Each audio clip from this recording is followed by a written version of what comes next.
ചട്ടമില്ലാതെ സംസ്ഥാനത്തെ പോലീസ് സേന കേരള പോലീസ് നിയമം നടപ്പാക്കി 6 വർഷം പിന്നിട്ടിട്ടും ചട്ടം രൂപീകരിച്ചിട്ടില്ല. ഇപ്പോഴും കരട് ചട്ടത്തിൽ ഒതുങ്ങുകയാണ് പോലീസ് സേനയുടെ പ്രവർത്തനം. കഴിഞ്ഞ ഇടതുമുന്നണി സർക്കാരിന്റെ കാലത്ത് ഏറെ കൊട്ടിഘോഷിക്കപ്പെട്ട് കൊണ്ടുവന്നതാണ് കേരള പോലീസ് നിയമം.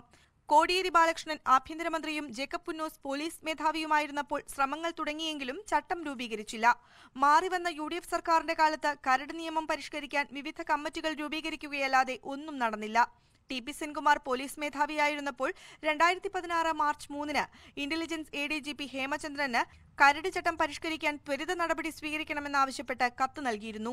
എന്നാൽ ചട്ടം അപ്പോഴും ഫയലിൽ ഉറങ്ങി. അതിൽ മനുഷ്യാവകാശ സംരക്ഷണത്തിന് വേണ്ടി പോലീസുകാരുടെ മർദ്ദനങ്ങൾക്കെതിരെ ശക്തമായ നടപടി സ്വീകരിക്കുന്നതിന് വേണ്ടിയാണ് പോലീസ് കംപ്ലയിൻസ് അതോറിറ്റി നമ്മുടെ സംസ്ഥാനത്ത് നിലവിൽ വന്നത്. പക്ഷേ ഈ അതോറിറ്റി എങ്ങനെ പ്രവർത്തിക്കണമെന്ന് പറയേണ്ടത് ഈ ചട്ടത്തിലാണ്. ആ ചട്ടം ഉണ്ടാക്കുന്നതിന് എന്തുകൊണ്ടാണ് ഇത്രയും വലിയൊരു കാലവിളംബം സർക്കാരുകൾ എടുക്കുന്നത് എന്നുകൂടി പരിശോധിക്കേണ്ടി വരും. പോലീസ് അസോസിയേഷന്റെ പ്രവർത്തനങ്ങൾക്ക് കൃത്യമായ നിയന്ത്രണങ്ങൾ ഏർപ്പെടുത്തുന്നുണ്ട് കരട് നിയമത്തിൽ. 2 വർഷത്തിൽ കൂടുതൽ ഒരാൾ ഭാരവാഹിത്വം വഹിക്കാൻ പാടില്ലെന്നും 3 വർഷത്തെ ഇടവേള ആവശ്യമാണെന്നും നിയമം നിഷ്കർഷിക്കുന്നു.